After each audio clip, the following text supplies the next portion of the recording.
Raigarh police ने सोमवार को एक शिकायत के आधार पर दरोगा पारा में संचालित निधि परिवहन केंद्र में छापेमारी की थी, जहां फर्जी मैट्रिमोनियल साइट बनाकर शादी के नाम पर लोगों को ठगने और उनसे पैसे वसूल करने का भंडाफोड़ हुआ था।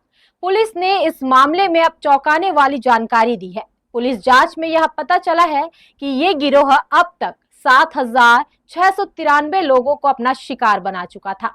उनसे 1,11,36,000 रुपए की उगाही कर चुका था।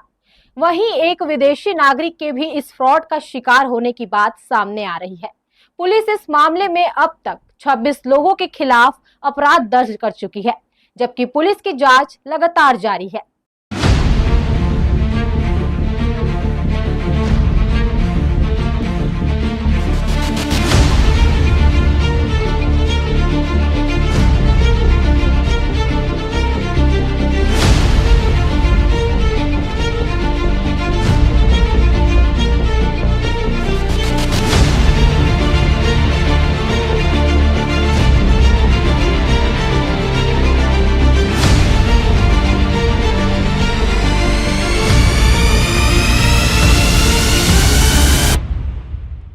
शादी के सपने दिखाकर भरोसे को कारोबार बना देने वाला एक सनसनीखेज साइबर फ्रॉड। शहर में सामने आया है एक ऐसा गिरोह जिसने निधि परिवहन लोक सेवा केंद्र की आड़ में फर्जी मैट्रिमोनियल साइट चलाकर हजारों लोगों को अपना शिकार बनाया। ये ठग रिश्ते नहीं बल्कि जाल बुनते थे और उस जाल में फंसकर लोग अपनी जमा पूंजी गवा बैठते थे। पुलिस की जांच जैसे जैसे आगे बढ़ रही है, इस हाईटेक ठगी की परतें भी खुलती जा रही है। शुरुआती जांच में सामने आया है कि यह गिरोह अब तक 7,500 से ज्यादा लोगों को अपना शिकार बना चुका है और उनसे करीब 1,11,00,000 रुपए से अधिक की वसूली कर चुका है। सबसे चौंकाने वाली बात यह है कि इस गिरोह का नेटवर्क सिर्फ स्थानीय स्तर तक सीमित नहीं था, बल्कि देश के अलग अलग राज्यों और जिलों के लोगों को भी ये अपना शिकार बना चुके थे। इतना ही नहीं, एक विदेशी नागरिक के भी इस साइबर फ्रॉड का शिकार होने की पुष्टि हुई है, जिससे इस गिरोह के इंटरनेशनल कनेक्शन की भी आशंका जताई जा रही है।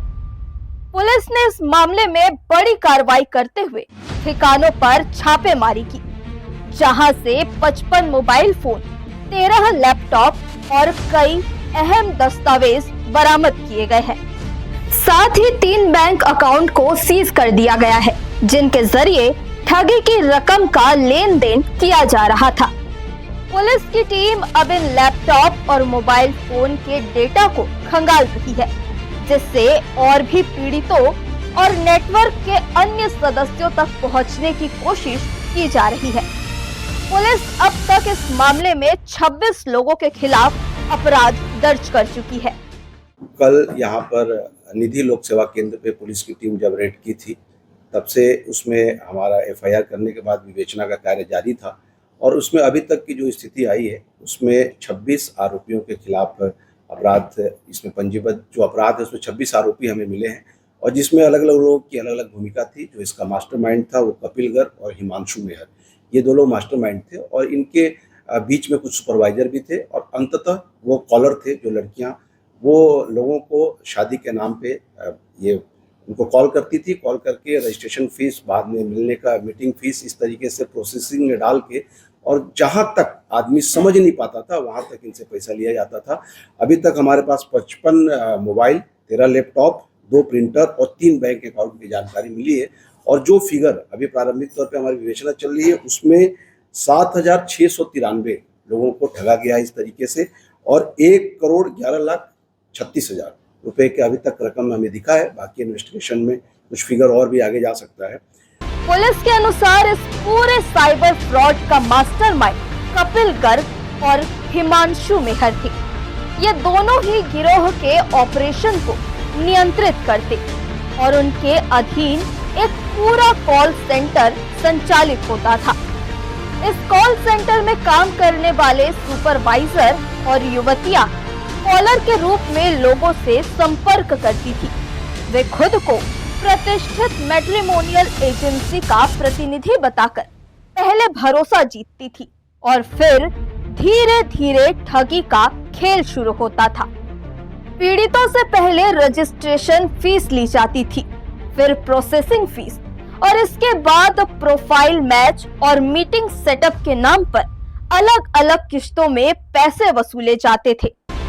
कई मामलों में तो वीडियो कॉल और नकली पहचान के जरिए भरोसा और मजबूत किया जाता था ताकि सामने वाला शक न करे। कि किस तरीके से लड़कियां पहले शादी के लिए रजिस्ट्रेशन फीस का नाम लेती थी, फिर किसी और लड़की से मिलाने के नाम पे अगला फीस का रकम तय करते थे, और जो लड़कियां यहाँ पे बैठी हुई थी आपस में यही अपनी भूमिका बदल देती थी कि कोई लड़की पहले रजिस्ट्रेशन करने के बाद बात करने के लिए दूसरी लड़की इन्हीं में से आ जाती थी, और मिलने के लिए जो बात होती थी वो अंततः मिलती नहीं थी कोई भी इनसे, और जो व्यक्ति शिकार होता था वो अंततः थक हार के इस अपनी प्रक्रिया को स्टॉप कर देता। अभी जो कुछ चीज़ें और सामने आ रही है, ऐसा लग रहा है कि इंडिया के अलग अलग हिस्सों से, क्योंकि ऑनलाइन था ये, तो ऑनलाइन होने के कारण इंडिया के अलग अलग हिस्सों से इसके शिकार हुए हैं, और कुछ एक दो विदेशों से भी हमें पता चल रहा है कि वहाँ के लोग भी इनको कॉल किए।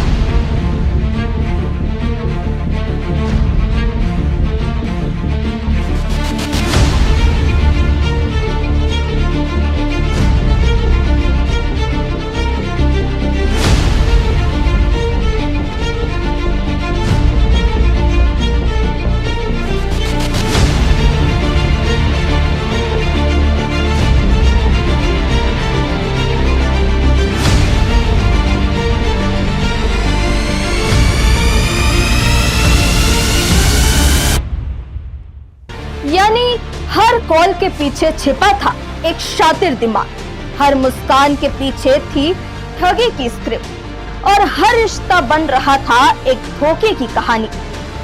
फिलहाल पुलिस इस पूरे मामले की गहराई से जांच कर रही है और आशंका है कि आने वाले दिनों में इस गिरोह से जुड़े और भी बड़े खुलासे हो सकते हैं।